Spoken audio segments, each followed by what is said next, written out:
નમસ્કાર, star India TV ન્યૂઝમાં આપનું હાર્દિક સ્વાગત છે। આપ જોઈ રહ્યા છો સ્ટાર ઇન્ડિયા ટીવી ન્યૂઝ, સત્યની વાતે સત્યની સાથે।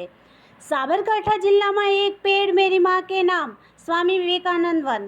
આજે સ્વામી વિવેકાનંદ ગુજરાત રાજ્ય યુવા બોર્ડ દ્વારા સાબરકાંઠા જિલ્લાના પ્રાંતિજના વીએસ રાવલ કોલેજ ખાતે વૃક્ષારોપણ કાર્યક્રમ કરાયો, જેમાં સાબરકાંઠા અરવલ્લી લોકસભાના સાંસદ શ્રીમતી શોભનાબેન મહેન્દ્રસિંહ બારૈયા, પ્રાંતિજ ધારાસભ્ય ગજેન્દ્રસિંહ પરમાર, વીએસ રાવલ કોલેજના ટ્રસ્ટી શ્રીમતી ગીતાબેન રાવલ, પ્રાંતિજ તાલુકા પ્રમુખ બલવંતભાઈ પટેલ, પ્રાંતિજ શહેર પ્રમુખ નિત્યાનંદભાઈ બ્રહ્મભટ્ટ, સાબરકાંઠા જિલ્લા સંયોજક દીપભાઈ પટેલ, તાલુકા શહેર સંગઠન અને વિવિધ મોરચાના હોદ્દેદાર અને પ્રમુખશ્રીઓ તથા સ્વામી વિવેકાનંદ ગુજરાત રાજ્ય યુવા બોર્ડના પ્રાંતિજ તાલુકા અને નગરના સંયોજક મિત્રો, શિક્ષકગણ અને વિદ્યાર્થી મિત્રો હાજર રહીને વૃક્ષારોપણ કર્યું હતું।